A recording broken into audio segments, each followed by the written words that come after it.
Señoras y señores, bienvenidos, muy buenas noches, gracias por acompañarnos. Esto es al cierre del día, de la jornada, los temas relevantes y trascendentes para el debate y el análisis. Muy buenas noches, saludo a la distancia a Enrique Quintana. Enrique, ¿cómo estás? Buenas noches. Muy bien, Leo, ¿qué tal? Buenas noches a todos. Bienvenido, Juan Ignacio Zavala, muy buenas noches. Buenas noches, Leonardo, a ti y a todos. Y le doy la bienvenida al maestro Zárate. Gracias por acompañarnos, querido maestro. Muy buenas noches. Buenas noches, Leonardo. Buenas noches, Enrique, Juan Ignacio.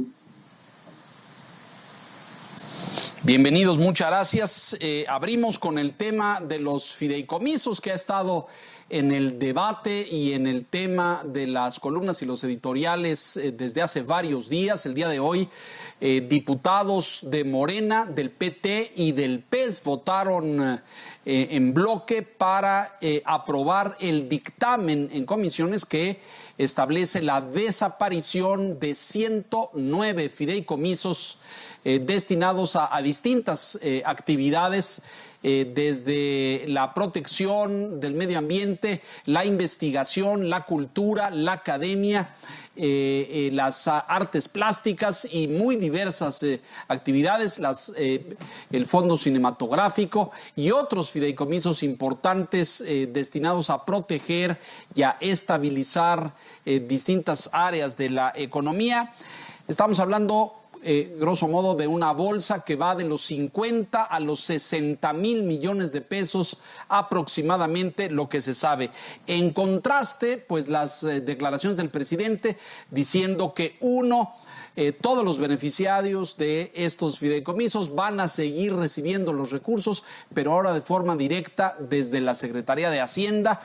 Primer punto a analizar y a discutir. Y dos, que los empleados de esos fideicomisos, los trabajadores y servidores públicos que trabajaban para estos fideicomisos no serán despedidos, no perderán su empleo, que probablemente serán reubicados, pero que todos seguirán trabajando. Así es que, bueno, pues aquí hay dos cuestionantes que surgen de forma inmediata: cómo ahorran y cómo se establece esta medida de austeridad si se sigue pagando a los beneficiarios y se sigue pagando a los trabajadores. Enrique, empezamos contigo. Buenas noches, adelante.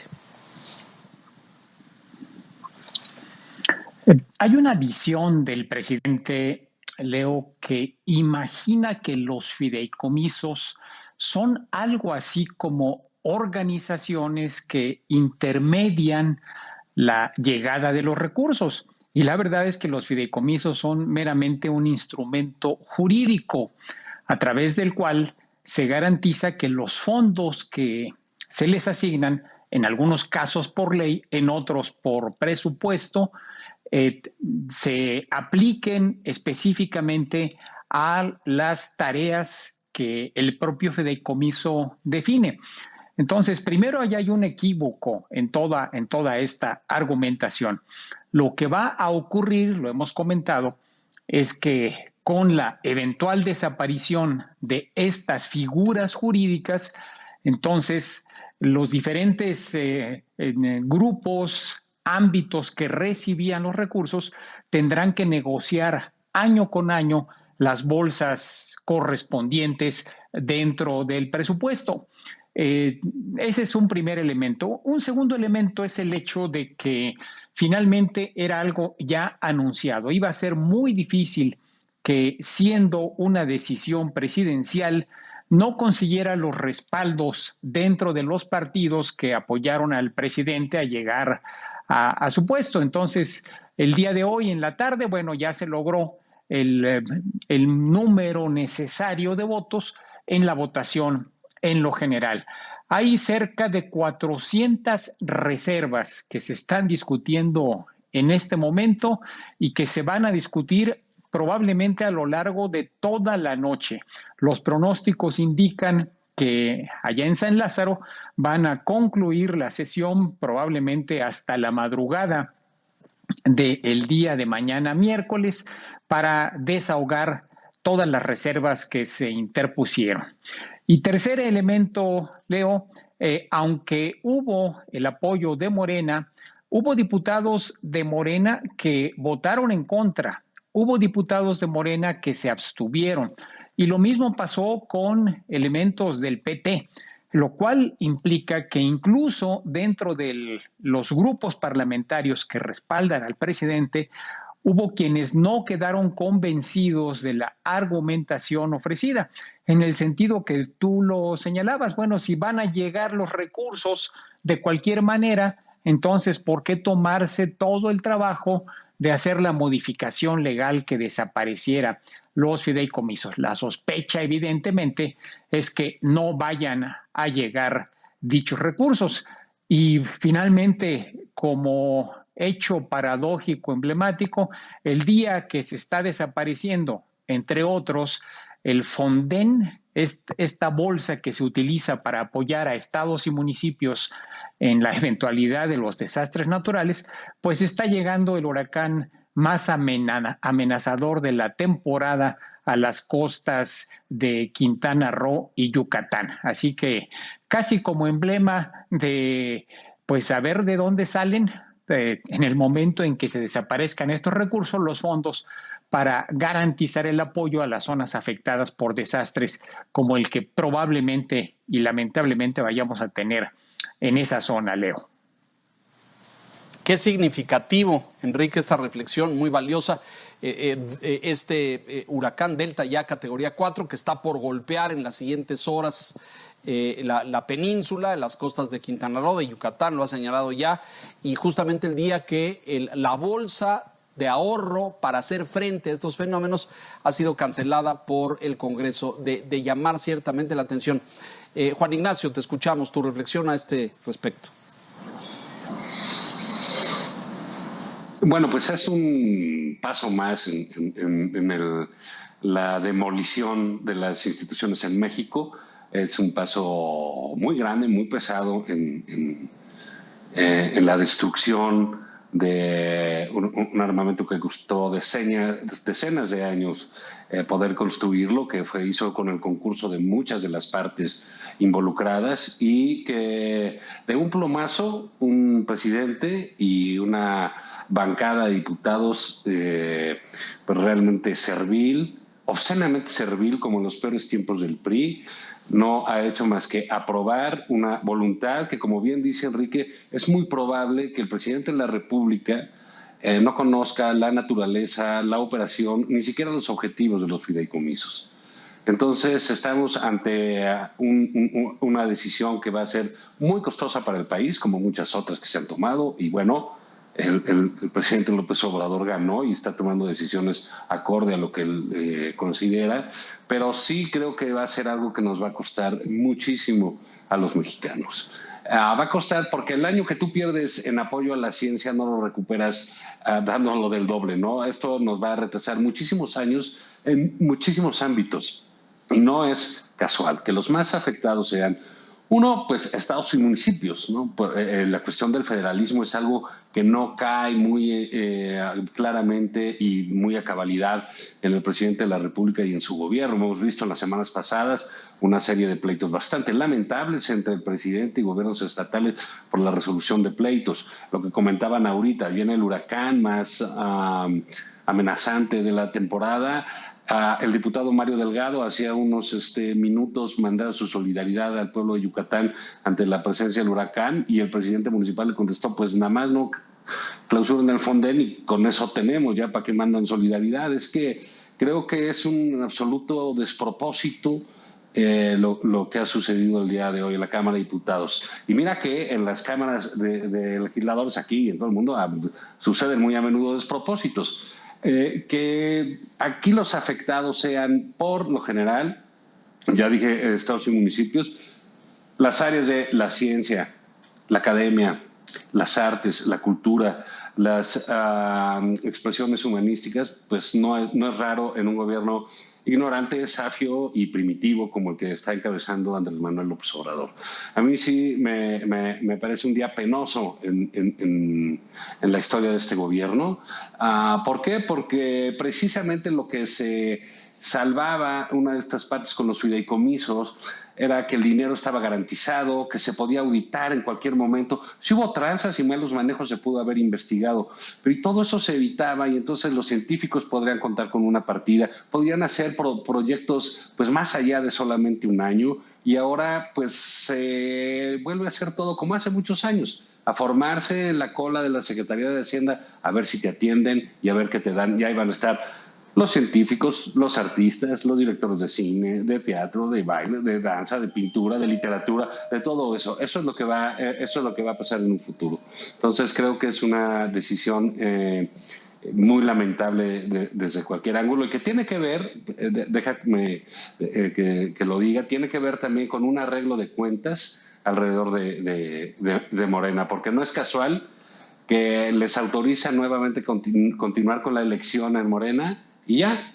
Y entonces se junta el quórum y ya salen los votos para extinguir los fideicomisos. Es, por donde lo quieran ver, un desastre, porque aparte, extinguiéndolos de esa manera, quitaron la posibilidad de investigarlos, auditarlos y castigar a los culpables.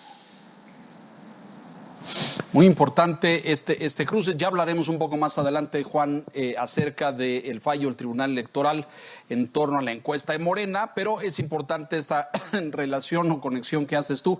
Maestro Zárate, está la óptica también de que estos fideicomisos, a lo mejor algunos fuera de tiempo o que no tenían un propósito específico y respondían pero muchos eran bolsas de ahorro que los estados modernos requieren y necesitan para hacer frente a situaciones, como decía Juan Ignacio, para tener recursos a mediano y largo plazo asegurados y garantizados para evitar esto, ¿no? La fila y la cola, ir a pedir al gobierno en turno. Estamos destruyendo, los diputados acaban de votar por destruir el ahorro para muchas de esas actividades esenciales. Maestro Zárate.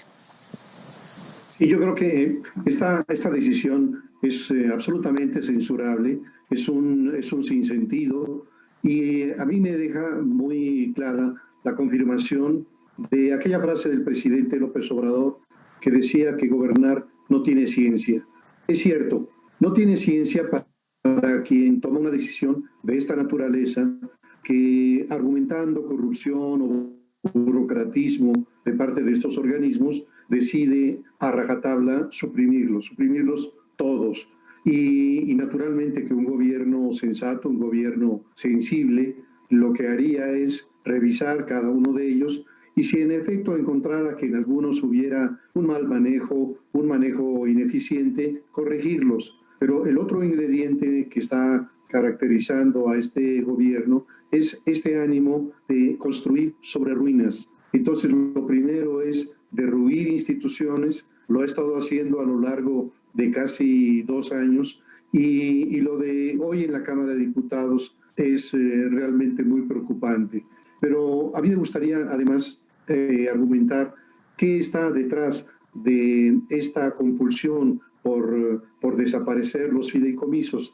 Y la conclusión a la que yo llego es que al inicio de este gobierno, el presidente definió sus prioridades, las prioridades sociales con los distintos apoyos a la tercera edad, a los discapacitados, a los jóvenes, etcétera, y sus programas de infraestructura. Y argumentó que bastaba el combate a la corrupción para tener los recursos suficientes para fondear esas prioridades. Y lo que se ha visto a lo largo de casi 2 años es que no bastó la lucha contra la corrupción y que entonces debió darse el siguiente paso, que fue desaparecer instituciones que en opinión del presidente no eran esenciales, como el Consejo Nacional de Promoción Turística, una decisión muy torpe que nos va a costar mucho como país, o desde luego la desaparición de ProMéxico o algunas otras instituciones. El dinero no le alcanzó, lo que siguió fue un programa de austeridad draconiano, tratar de imponer lo que llamó austeridad franciscana, y tampoco le alcanzó. Y lo que siguió fue irse sobre los fondos de contingencias que prácticamente se han vaciado y no alcanzado igualmente. El siguiente paso es el SAT, el apretar fundamentalmente a las grandes empresas, a las grandes corporaciones evasoras que utilizaban una estrategia fiscal para evadir o para defraudar al fisco y no ha alcanzado. Entonces, en esta fruición, por obtener los recursos indispensables para mantener esas prioridades, lo que seguía es la desaparición de los fideicomisos.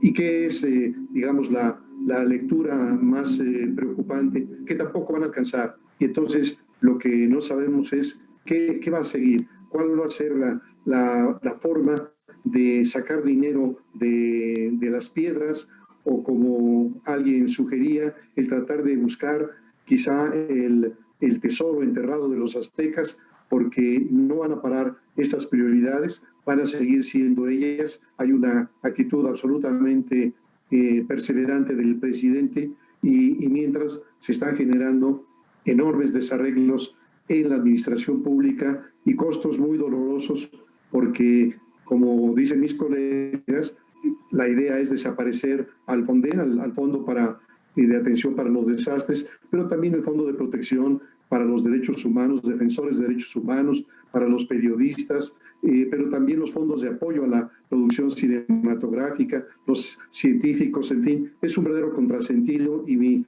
síntesis sería que lo que hicieron los diputados que votaron esta decisión esta mañana es realmente mostrar a qué niveles y a qué excesos llega la obediencia ciega.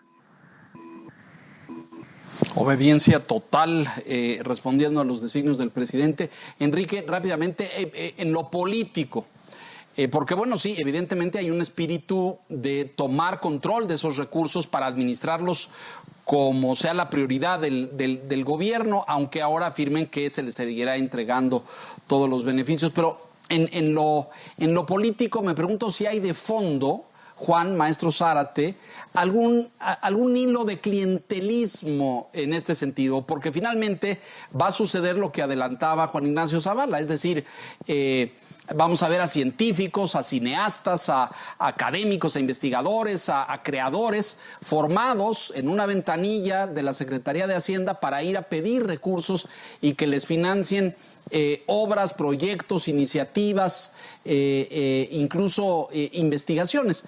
Me pregunto si debajo de esto hay este viejo espíritu del viejo sistema político mexicano de comer de mi mano y que sea el poderoso el que decide a quién le da y a quién no le da. Enrique. Pues yo no lo veo tan viejo, o por lo menos ya rejuveneció. Porque está vivito y coleando ese espíritu, Leo. Claro, es evidente que ese es el sentido. No solamente con la Secretaría de Hacienda. Es probable que algunos de estos recursos se plasmen en partidas presupuestales. Y para asegurarse que esos fondos queden en ciertas partidas presupuestales, pues entonces hay que desfilar por San Lázaro. También es un instrumento de control que los propios diputados van a tener. Hay que recordar que los dos grandes fideicomisos, en un caso corresponde al sector energético, al sector de hidrocarburos, y en otro al sector agropecuario. Entonces, son ámbitos donde pues, se va a tener el ánimo de controlar y de soltar solamente en donde se perciba que conviene. A lo largo del año, el encargado va a ser el Ejecutivo a través de la Secretaría de Hacienda, y en la negociación anual pues será la Cámara de Diputados. Totalmente es, me parece, el propósito. Control garantiza poder, y poder implica capacidad de conseguir respaldos políticos, Leo. Así que esa práctica del pasado pues está, como les decía, arraigada, no se fue y está actuante en esta propuesta del Ejecutivo. Pues sí, ahí está.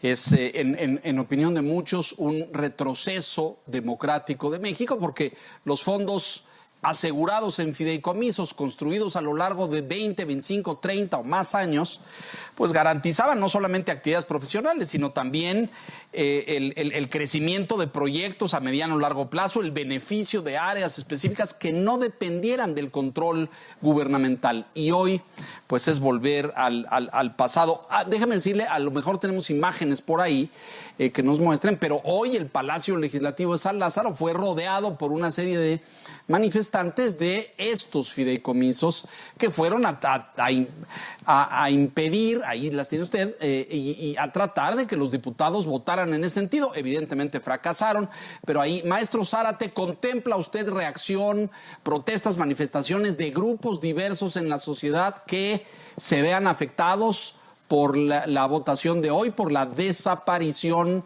de los fideicomisos? Que yo observo otra contradicción.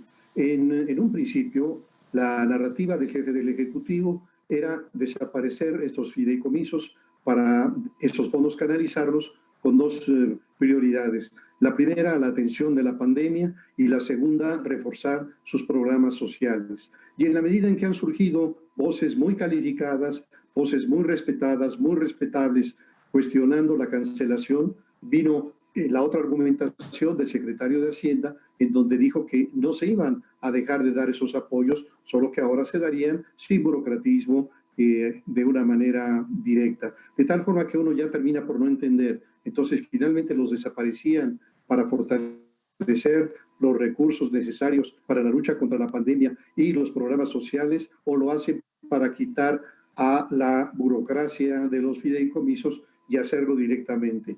Yo creo que es esto segundo, y que esto segundo tiene que ver de nuevo con el reforzamiento del titular del Ejecutivo, del señor presidente de la República, en su condición de el gran dador de bienes y males. Entonces es la reconfiguración de este presidencialismo, en donde el presidente era el gran padre que al final de cuentas decide a quién le da y a quién le quita. Y creo, efectivamente, Leo, que en este caso muchas de las instituciones afectadas y muchos de los afectados, pienso en académicos muy prestigiados del CIPESTAB, del Politécnico Nacional, del Centro de Investigación y Docencia Económicas, estudiantes, cineastas, etcétera, tienen una ventaja, que son parte de la sociedad que opina, de la sociedad que participa, que tiene influencia. Así creo que de manera similar a lo que está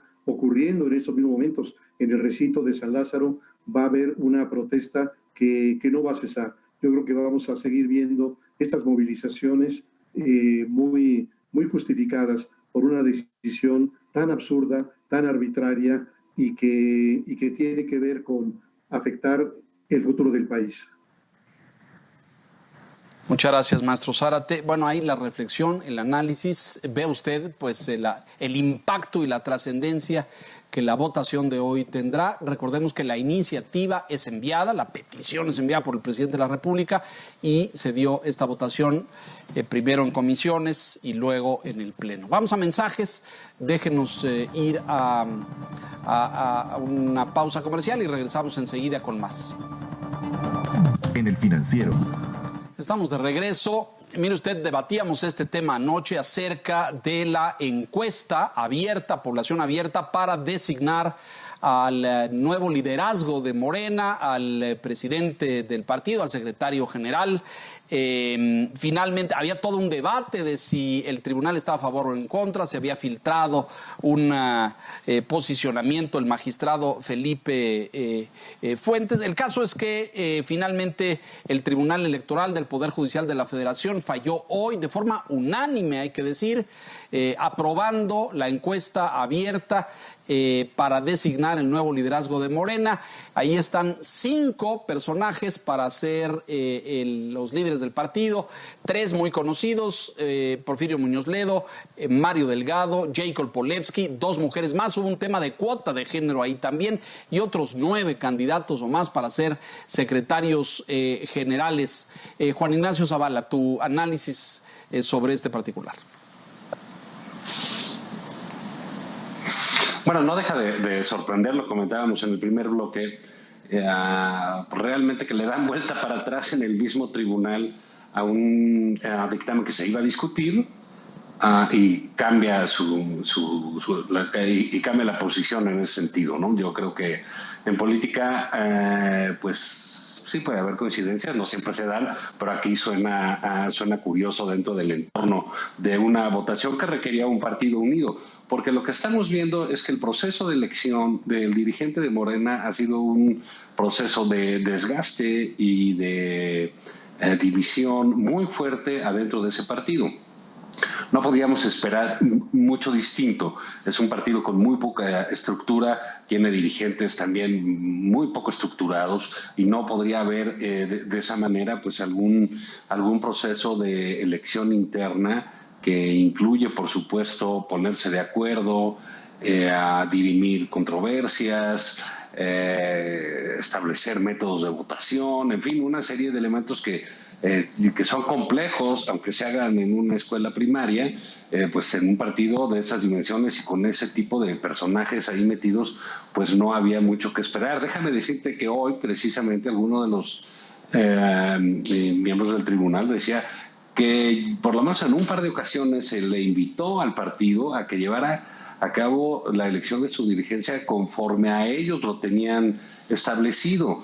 Y pues no, la verdad que no lo hicieron, no lo pudieron hacer y llegaron al nivel de que el INE el tribunal les obligó en agosto, sugiriendo que fuera el INE instruyendo a que fuera el INE quien llevara a cabo la encuesta, que seleccionaran a su presidente por ese método.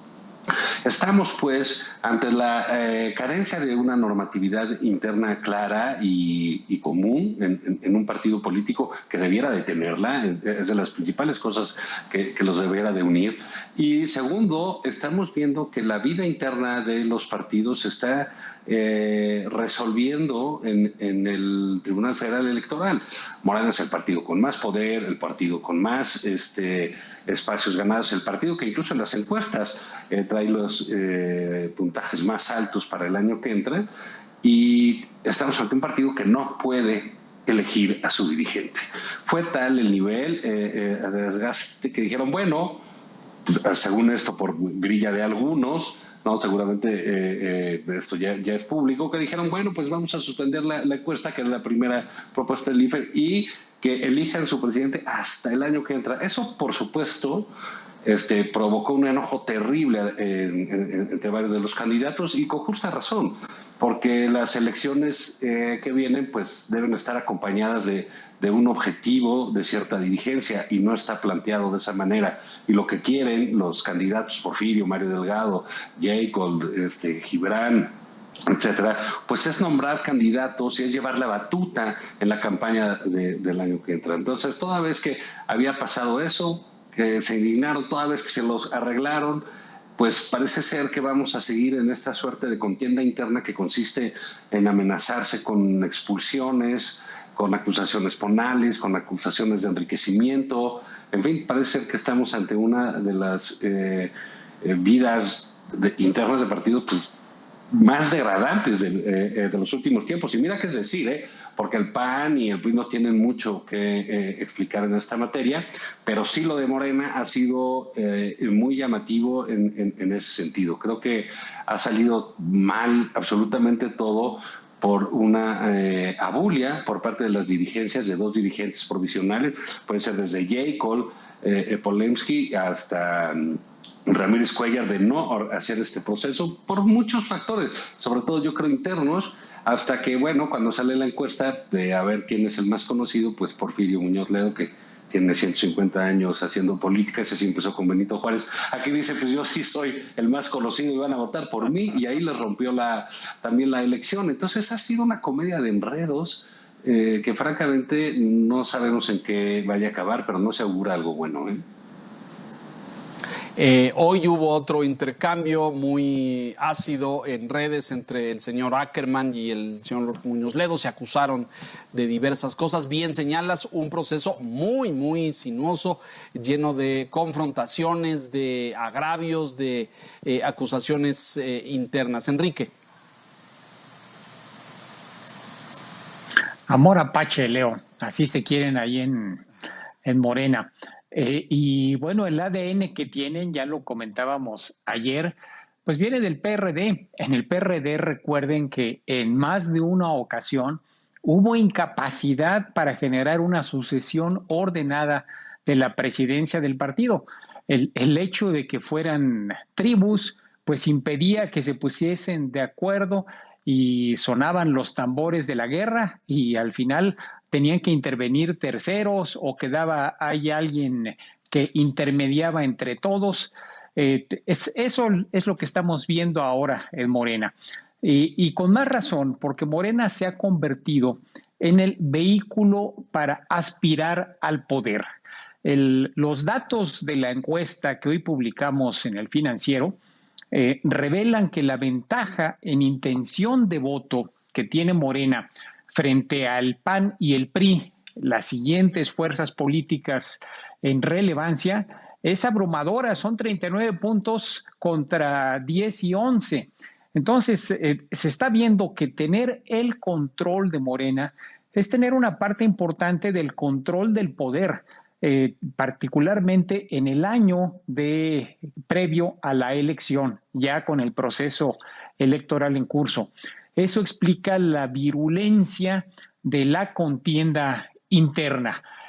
Hoy en la tarde-noche otra vez nos enteramos que Porfirio Muñoz Ledo fue representantes de él obviamente, a la Auditoría Superior de la Federación a presentar una demanda formal de que se haga una auditoría a los fondos recibidos por el grupo parlamentario de Morena en la Cámara de Diputados, porque él presume que han sido utilizados para la campaña de Mario Delgado. Así que, insisto, creo que se están pegando más duro que la oposición hacia Morena. Creo que la mayor oposición que Morena tiene es adentro de sus propias filas, porque los conceptos que han expresado los diferentes personajes entre sí, pues vaya, a veces ni el PAN, ni el PRI, ni los críticos los expresan de esa manera.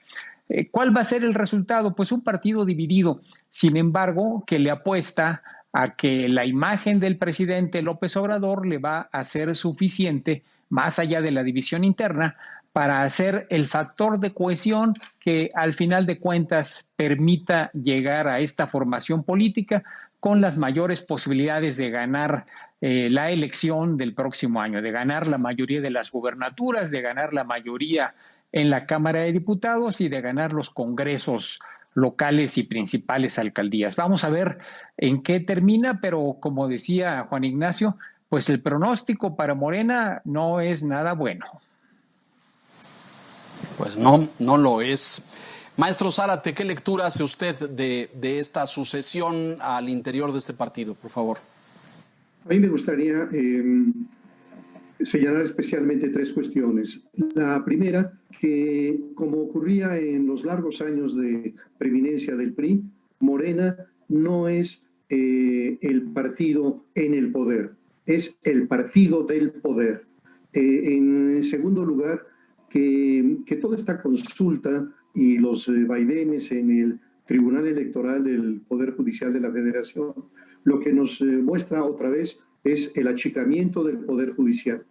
Es decir, este poder que en el diseño constitucional tiene previsto formar parte de la división de poderes, el equilibrio entre los poderes, se está haciendo cada vez más chiquito. Y esto desde luego se muestra con el hecho de que haya ordenado, que haya sentenciado que la disputa por la presidencia y por la Secretaría General del partido se resuelva mediante una encuesta, procedimiento que no está considerado en los estatutos del partido Morena. Quiere decir que el tribunal le impone una solución al partido que no está en sus documentos básicos. Y eso me parece que no se puede evaluar sin considerar que semanas antes, el presidente de la República sugirió que se resolviera de esta manera el relevo en el partido. Quiere decir que el Tribunal Electoral se hizo eco de esta propuesta del jefe del Ejecutivo y finalmente la impuso. Sabemos también que hace unos días había un proyecto de parte del magistrado ponente que establecía la suspensión de este ejercicio. y de nuevo daba la impresión de que esto tenía que ver con lo que se perfilaba en los estudios de opinión, que resultaría incómodo que el menos obsecuente de los aspirantes, que es Porfirio Muñoz Ledo, llegue a la presidencia de Morena. Y de ahí el intento de cancelar esta consulta, digamos, muy absurda, entre otras cosas, porque como Morena no tiene un padrón confiable, entonces los encuestadores le preguntarán al presunto encuestado: ¿es usted miembro de Morena o es usted simpatizante de Morena? Y en función de lo que responda le dan la oportunidad de responder.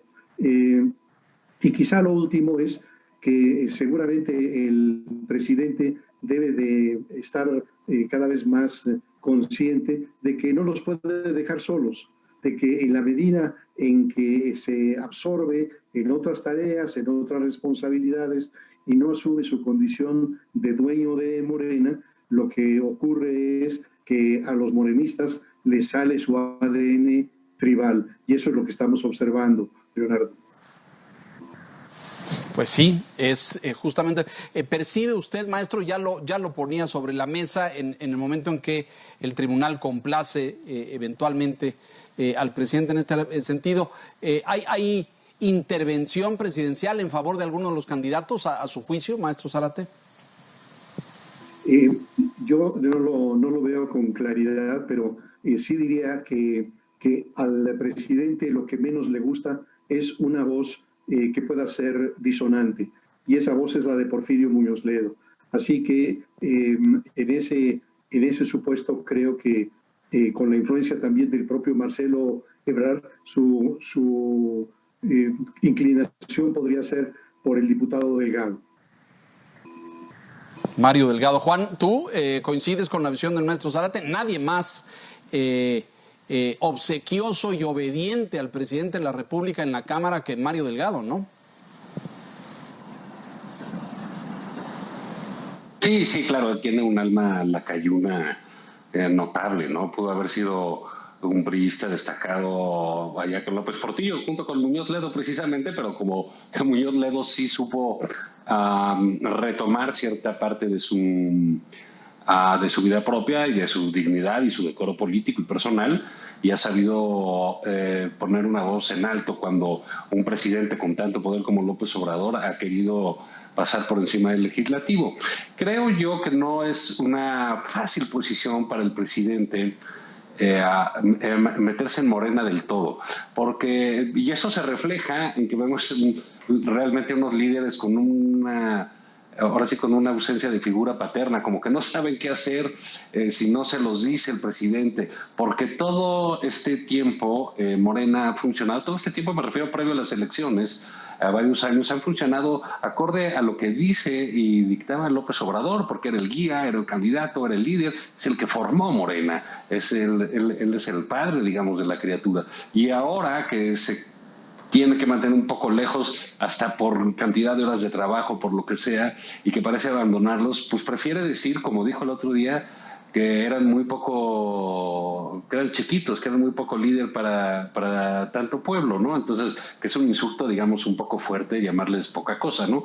Pero pues seguramente lo está comparando con él y así los considera. Pero creo que el que vaya a ganar, Mario Delgado, el propio Porfirio, Jacob, no sé, Gibran, si vaya a conseguir otro trabajo antes o si vaya a seguir de candidato, pero cualquiera de ellos que gane va a tener un partido muy fuerte y muy poderoso en términos legislativos y en términos electorales, y eso los va a convertir en un factor muy importante en el tablero político de Morena, donde ahora lo jugará Monreal y Ebrard y alguien más, pero quien llegue ahorita en este momento sí va a tener un peso determinante. Sí, nosotros, lo que uno puede ver de lejos, quien fuera independiente del partido, pues el que más sería es Muñoz Ledo, más independiente del presidente, pero quizás lo que necesita ahorita el partido para enfrentar bien las elecciones, no lo sé, yo no lo he averiguado, pero es muy probable que lo que necesiten es estar realmente pegados al gobierno, si no, pues eso puede ser todavía más desastroso, ¿no?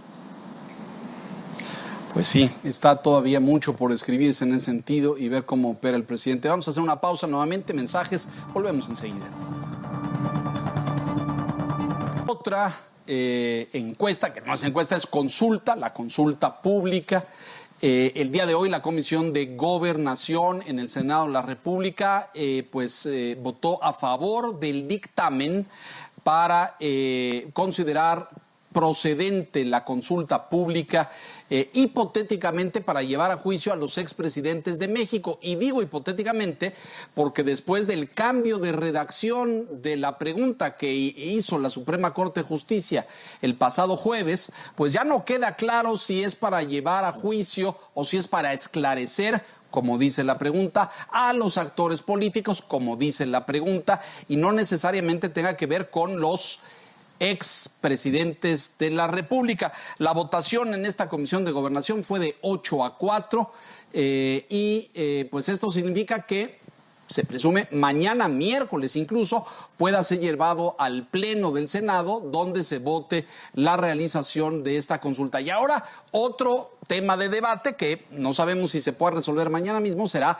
la fecha, porque el gobierno pretende que esta consulta se haga el mismo día de las elecciones. La Constitución establece que estas consultas públicas se realicen el día 1 de agosto, así es que vendrá otra controversia en ese sentido de en qué fecha se realiza. Enrique, te escuchamos. No veo ninguna posibilidad, Leo, de hacer la reforma constitucional que propuso el senador Monreal. Esto implica hacer una modificación que le obliga a tener las 2/3 partes más 1 de los votos de la Cámara de Senadores. Y de inmediato diferentes fuerzas políticas reaccionaron y señalaron que no se aceptaría. Es decir, que el intento de hacer coincidir la consulta con la elección, pues no era algo que los partidos representados ahí en la Cámara de Senadores, los que forman el llamado bloque de contención, fueran a aceptar. Entonces, me parece que se va a hacer el primer domingo de agosto, como está establecido en la Constitución, y con el costo de los alrededor de 8,000 millones de pesos, que presuntamente es lo que se trataba de ahorrar, de acuerdo al senador Monreal. Una consulta que pues ya no es la consulta del presidente, y eso va a ser también interesante. Creo que la Corte no cambió la redacción.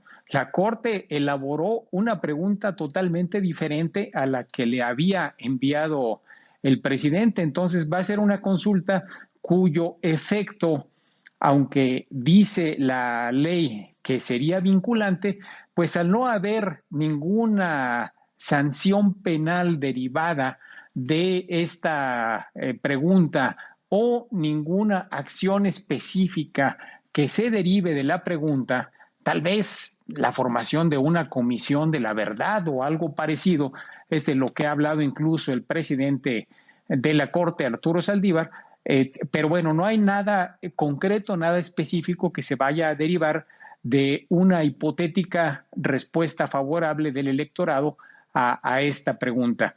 Así que todo indica que tendremos pues 2 procesos el próximo año, el proceso electoral de junio y luego la consulta del primer domingo de agosto, 2 meses más tarde. No sé si la gente acuda, me da la impresión de que con todo va a ser un proceso desangelado, al ya no estar presentes los nombres de los mandatarios, al ya no implicar necesariamente una definición de investigación judicial en contra de ellos. Y para acabarla, Leo, ya hoy el titular de la Unidad de Inteligencia Financiera, Santiago Nieto, pues dijo que por razones de temporalidad, los únicos que eventualmente tendrían posibilidades de ser investigados, salvo delitos que sean imprescriptibles, pues serían los 2 anteriores, es decir, Enrique Peña y Felipe Calderón, porque los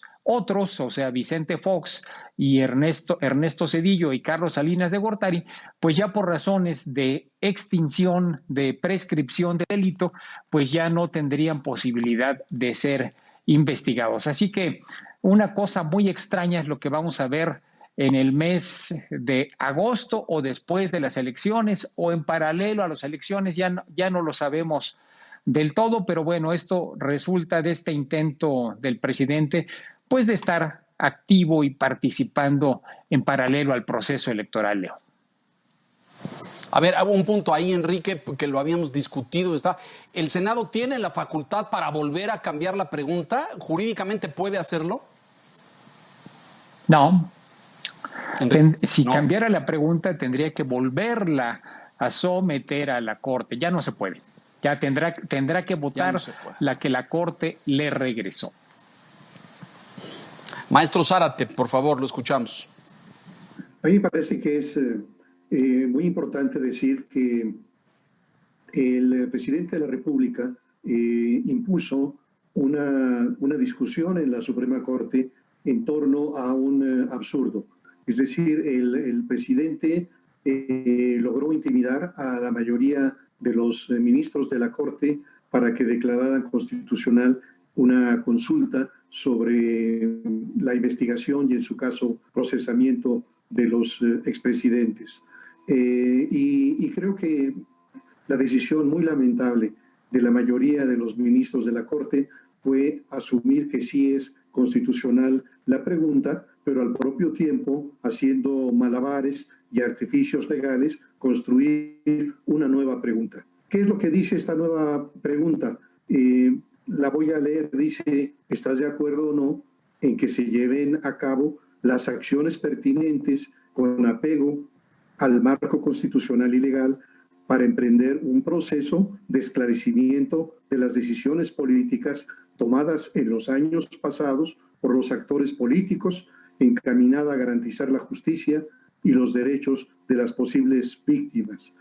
Entonces, estamos frente a una pregunta confusa, equívoca, manipulable, y ¿cómo la desgranaría? Yo derivaría al menos 5 preguntas de este cuestionamiento. Número 1, ¿a qué se refieren las acciones pertinentes?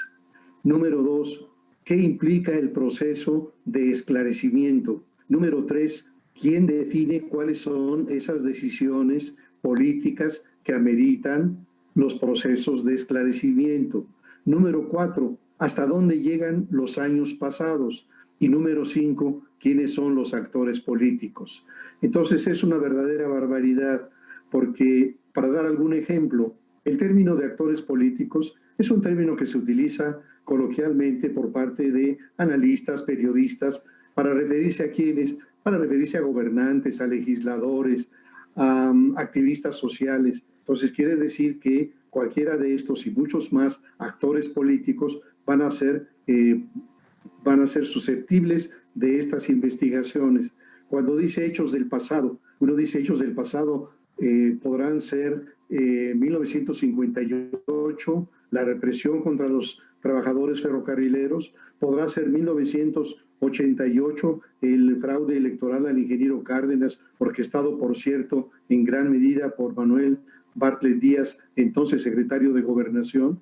Así que, Leonardo, estamos frente a una decisión mayoritaria de la Corte que lamentablemente nos dejó esta confusa, equívoca, manipulable pregunta, y lo peor de todo es que, al final de cuentas, coincido con Enrique, no creo que se reforme la Constitución, que se den las condiciones de una mayoría calificada, más la mitad más uno de los congresos de los estados para hacer esta reforma, y entonces resulta que en momentos de astringencia, en donde hay tanta dificultad para obtener recursos indispensables para las medicinas de los niños con cáncer, por ejemplo, después de las elecciones del primer domingo de junio, vamos a tener en agosto esta nueva consulta, que es un verdadero sinsentido, porque, como dijeron en el debate los ministros Lainés y la ministra Peña, la justicia no se consulta.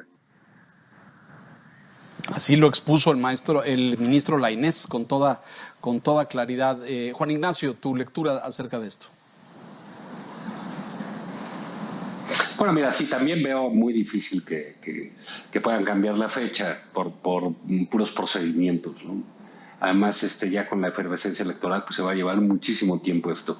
Creo que aquí, digamos, más allá de lo que veamos de las opiniones de la Corte, en un sentido, creo que sí, la decisión de la Corte, pues le descafeinó, por decirlo de alguna manera, o le echó a perder todo el teatrito al presidente.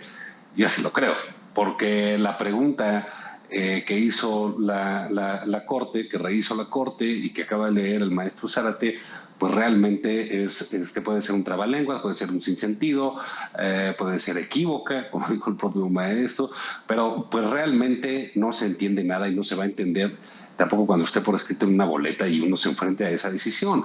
Entonces, pues realmente eso le impide al presidente, esa pregunta le impide al presidente hablar de que se va a tratar de los juicios de los expresidentes, que era quizá donde podían tener montada esa campaña. Quizás si tuvieran esa oportunidad de hacerlo todavía, de redactar una pregunta en ese sentido, como le pregunté, como cuestionabas hace rato, Leonardo, pues sí, si lo pudieran hacer de nuevo, pues a lo mejor ahí pueden generar algo de efervescencia con su gente y en los congresos locales y armar la discusión, pero esa discusión ya está apagada con la reformulación de la pregunta de la Corte.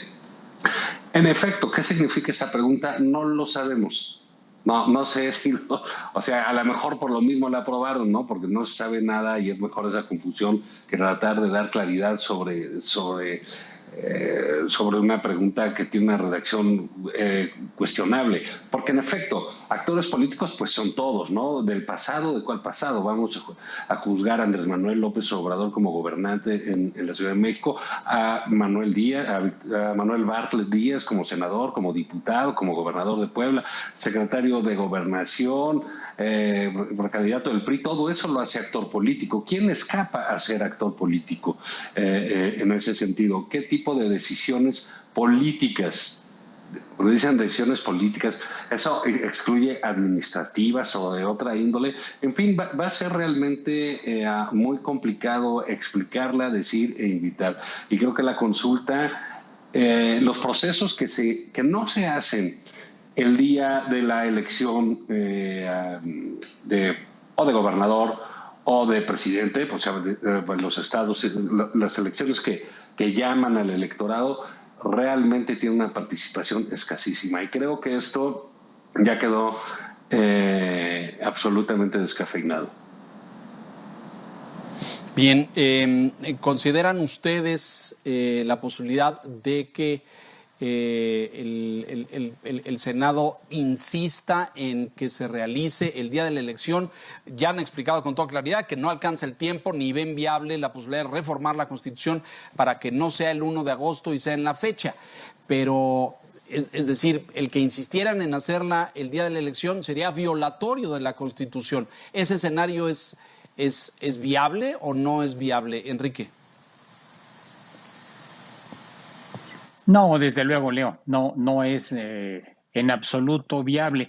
Creo que Ricardo Monreal tenía que cumplir con el compromiso que debe haber adquirido con el presidente de proponerlo y de insistir en que así fuese, pero al no encontrar, yo creo que como él mismo sabía de antemano, eco para hacer una reforma constitucional a estas alturas, pues simplemente en una próxima reunión le va a decir al presidente, pues no se pudo, yo hice mi luchita, pero no lo logré. Entonces, con eso ya se escapa del compromiso que seguramente hizo esta semana en su regular visita a Palacio Nacional. Ahora, en este escenario, nos quedan solamente un par de minutos, pero rápidamente una reflexión. La importancia, el golpe político, la intención del presidente de hacer la encuesta, de hacer este esfuerzo justiciero, de llevar a los expresidentes ante la justicia, etcétera, se diluye no solamente con la redacción, sino con la fecha también, porque ya no tiene el impacto electoral que buscaba. Pierde por completo importancia política entonces la consulta pública y nos vamos a gastar 8,000 millones de pesos en algo que no va a tener impacto. Maestro Zárate, rápidamente. La verdad es que el presidente tiene perfectamente claro un as bajo la manga. Y ese as bajo la manga es, por una parte, el tema de la estafa maestra y por el otro, la investigación de Odebrecht. De tal forma que si le quiere sacar raja política importante, basta con que se avance en estas investigaciones y que a partir de ellas se proceda en contra de uno o dos expresidentes. Con eso habría resuelto el tema y ojalá que tuvieran la sensatez para evitar ese gasto de 8,000 millones de pesos que me parece tan absurdo, tan innecesario. Pues sí, así será. Bueno, se nos termina el tiempo, nos tenemos que ir. Les quiero agradecer. Maestro Zárate, como siempre, agradecido. Muy buenas noches. Gracias por sumarse a esta mesa de debate. Juan Ignacio Zavala, gracias. Muy buenas noches. Enrique Quintana, gracias. Y sobre todo, gracias a usted por la gentileza de su atención, de habernos seguido, sintonizado. No se despegue, mucho más aquí en el Financiero Bloomberg a continuación. Buenas noches.